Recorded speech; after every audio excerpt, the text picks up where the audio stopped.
A very good evening to all of you. I welcome you all to the ICAN initiative, the Hindu and Indian Express analysis. We will start the day with the prelims theme of the day. Today again we'll take polity as the theme. So earlier we had finished the constitutional bodies, their powers and functioning and composition. So today we'll take up the non-constitutional bodies, what their composition is and what their powers and functions are. So make a list of the non-constitutional bodies and then elaborate on their composition and then powers. The next thing to be done is a pardoning power of the president. So in this, under what article does it come, what does it mean, and what are the types of the pardoning powers that the president has? So the differences between commute, pardon, respite, reprieve, so all of that you will have to clearly understand the difference between them, which because tends to be very confusing. So now we will start with the first topic of the day. The Builder of Common Ground. This was an article that was written by the Finance Minister of India, Nirmala Sitharaman. So this was about the contribution of Jaitley. This article was dedicated to contribution of Mr. Arun Jaitley. So it's the first death anniversary of Arun Jaitley. So in that context, the article was written. But the article mostly spoke about the performance of GST and the success of GST. So GST being a very important topic, it can come in your GS2 syllabus as a success of cooperative federalism, or it can also come under your GS3 paper that about its impact on the economy. So you will have to have clear-cut arguments on the success and the failure of GST. So this particular article was very good. It gave a lot of points to be written for the success of GST. So this is precisely what we'll be discussing in this article. So when we talk of the performance or the success of GST, the first point to be noted is that the GST in fact lowered the tax rates. So earlier we had the phenomena that's called as cascading of taxes. So multiple taxes were levied on the previous amount which was already taxed. So therefore this cascading of taxes led to more inflationary effect. So rise in the prices, and that is the rise in the tax rates. For instance, the article gives example of the entertainment tax.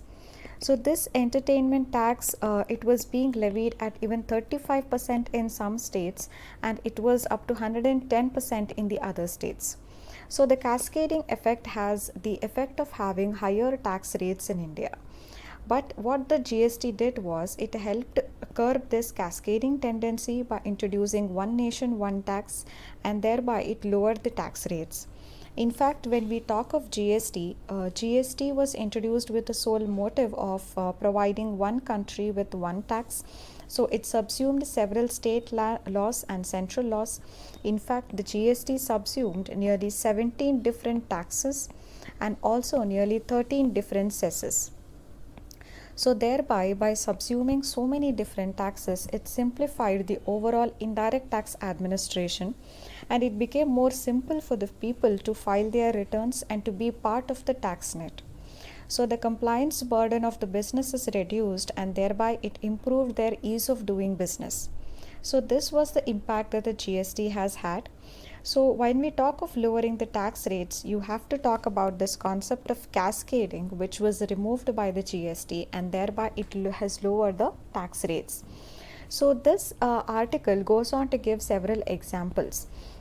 In fact, it says that since the rollout of the GST, the rate changes have actually brought even the GST incidence from 14% to 11.5%. So the rate changes after the GST was introduced. So initially the GST rates were high and now they have been reduced. So the rate changes after the GST has been introduced has also brought down the GST incidence from 14% to 11.5%. So it talks of lowering the tax rates. One example it gives is that just 28 or 29 items are considered to be luxury items on which 28% tax is levied. So various other items, they have been brought to the lower tax slabs. For example, the construction of residential complex has been taxed at 5%, while that of affordable housing has been taxed at 1%. So even the policy priorities are clearly set that affordable housing can become affordable only when it is taxed at a lower tax slab, so that is taxed at just 1%. So therefore most of the items have now been the tax rates on most of the items have been reduced even under the GST regime. So compared to the previous regime, it has definitely reduced the tax rates because of the absence of cascading effect now. So this is the first success. Now we move on to the next success, which is widening the tax base. So with the introduction of GST, as all the taxes, several taxes have now been subsumed, so it is very easy for the businesses to comply with the new requirements of GST. Earlier, if a business has a presence in multiple states, then they had to comply with the requirements of each of these states where the taxation rates could have been very different.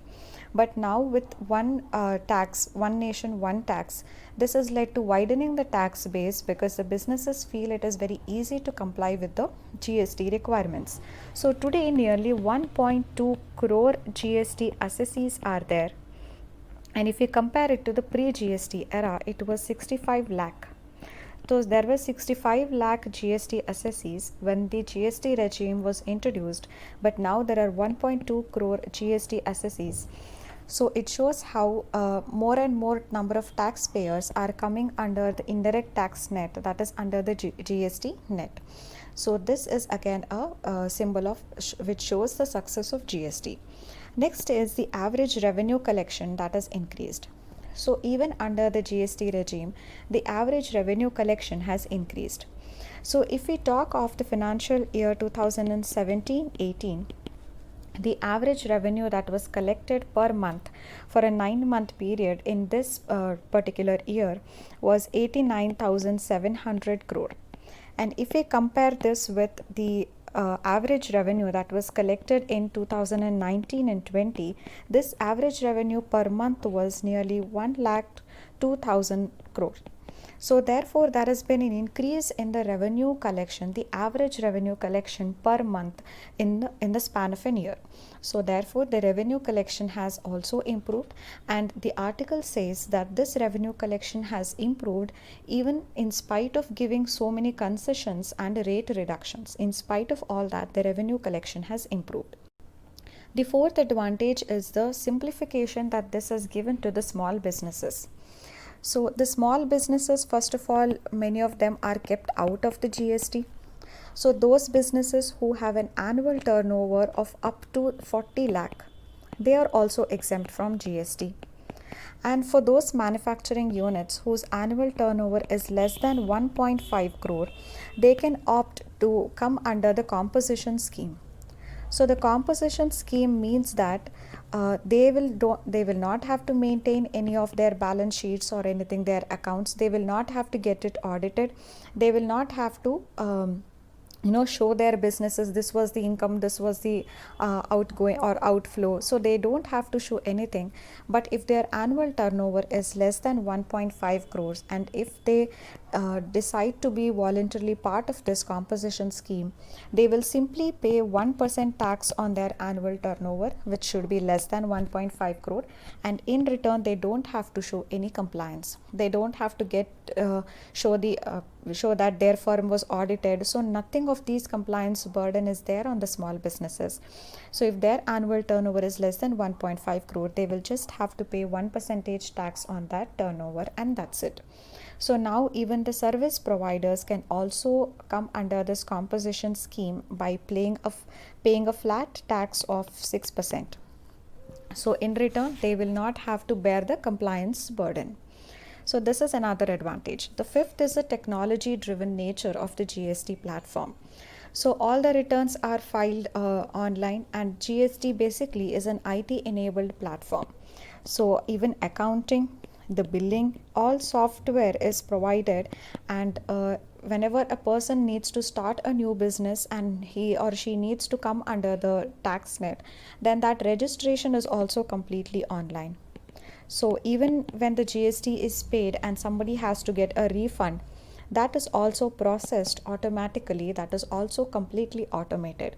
So all of this has speeded the time that is required for refund, speeded the time that is required for getting the firm registered, and also there is no physical interface that is needed. So this has completely eased out the burden of the people who want to start their business, so everything can be done online. So this is another advantage, that the whole thing is technology driven and it is completely software enabled. So this is another advantage. And the last one is how GST has an impact on the agriculture sector as well.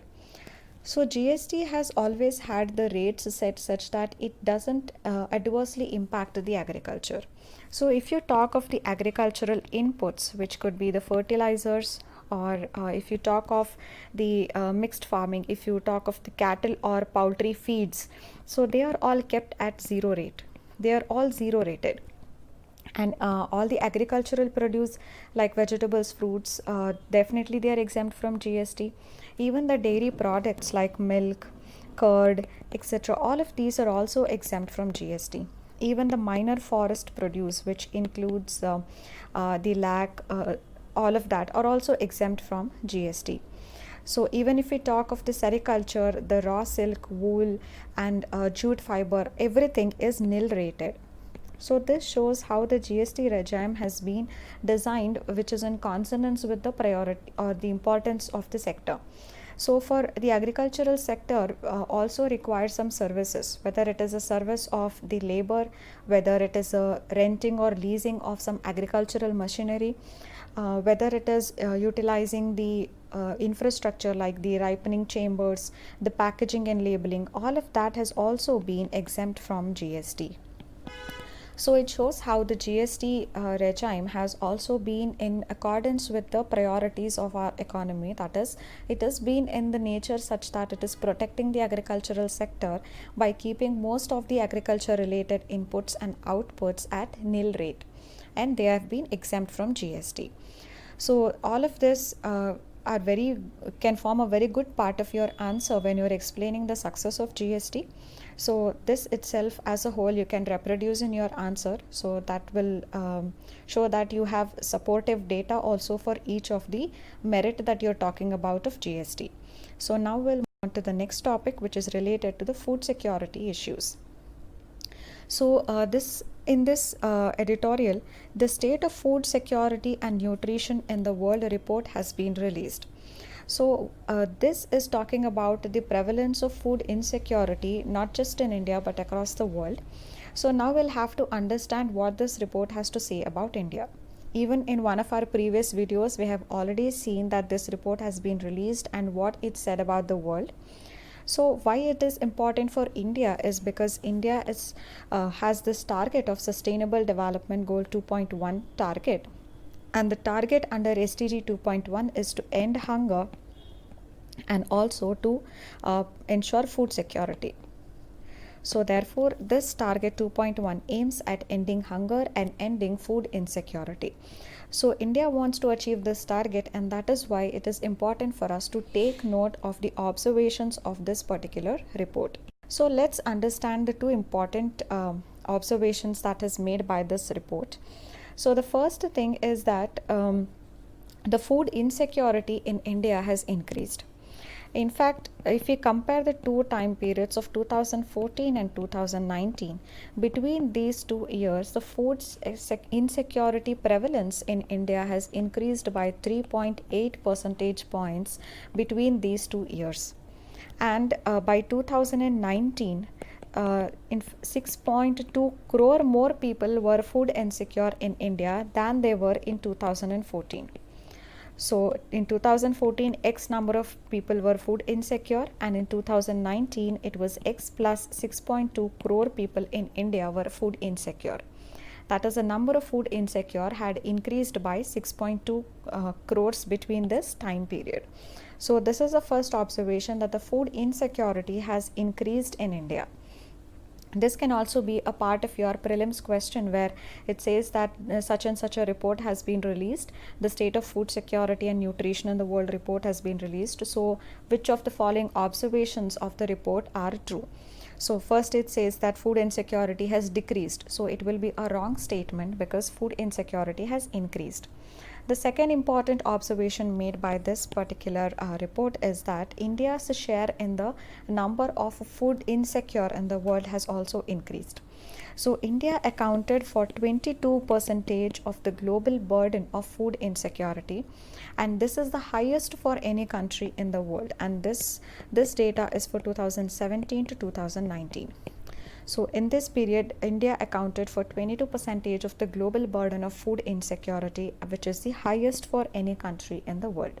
So this is the second most important observation that we need to take note of, because we have the target of SDG 2.1 to end hunger and food insecurity, and these observations will definitely should be given importance, and they must be considered in our policies. Move on to the next topic, which is related to the women related issues. So this can be a part of your topic under society as a part of GS1, or vulnerable sections which include women as a part of your GS2 syllabus. So this issue we have seen even previously, we have discussed about it, that with the lockdown starting due to the coronavirus pandemic, there is what is called as a shadow pandemic. So shadow pandemic shows that along with the coronavirus pandemic, there is a shadow pandemic that is happening in uh, uh, the domestic space, that is happening within the four walls of the homes, where women are facing domestic violence. Due to the lockdown, they have lost their jobs. They cannot even go outside to seek any help. So therefore, they are facing this shadow pandemic. That is, there has been increasing instances of domestic violence that have been recorded in the period of the lockdown. And also, one another side effect of this lockdown is that women have found it very difficult to have access to contraceptives and birth control measures because of the lockdown, and this has led to unintended consequences, like it has led to unwanted pregnancies, it has led to further domestic violence that is happening on women, and it has also led to maternal mortality, because they don't have access to safe abortion procedures because of the lockdown. So this is the gist of the article, that the lockdown has had unintended impact on women through women not being able to access safe abortion procedures and contraceptives. So because of this, unwanted pregnancies have increased, domestic violence could increase, and even maternal mortality could increase. So this editorial also talks of UNFPA projections. So UNFPA has projected that if this lockdown like conditions remain for 6 months, then 47 million women would find it very difficult to have access to modern contraceptives. So if the lockdown like situations continue for 6 months, then 47 million women will not have access to modern contraceptives, and this in turn might lead to nearly 7 million unwanted pregnancies. So this is the data that is given by UNFPA. So this was a whole editorial about that, what has been the impact of lockdown on women. One, definitely you will be talking about the shadow pandemic, and then also is the poor access to contraceptives and safe abortion services, due to which this is the data given by UNFPA, which you can use to support your line of argument. Now we'll move on to the next topic. This is related to the fire accidents which can come under your disaster management of your paper 3. So what this particular article says is that there has been a fire in the Srisalam hydroelectric station in Srisalam. So this basically again talks about the fire accidents that keep happening in our country. So we have also seen previously the other fire disasters that have happened in the last couple of months, which include the LG Polymers case in Vizag. It includes the oil well catching fire in Assam. So like that, several such fire accidents have happened in the past. And when we discussed about this fire accidents in detail in one of the previous videos, we also saw the case of the Upahar cinema case that was in which the Supreme Court has made a particular observation. So you can go back to those videos and revise the topic. So in this, we'll just be looking at two other extra things. as a part of the way forward.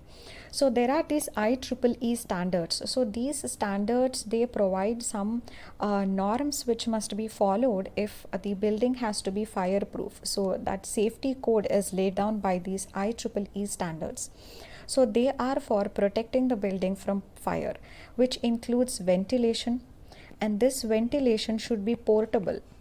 So this portable ventilation can actually help remove a very heavy smoke that is there in that is getting concentrated. So such portable ventilation should be there. So like that, these IEEE standards lays down a number of norms that must be followed for fire protection.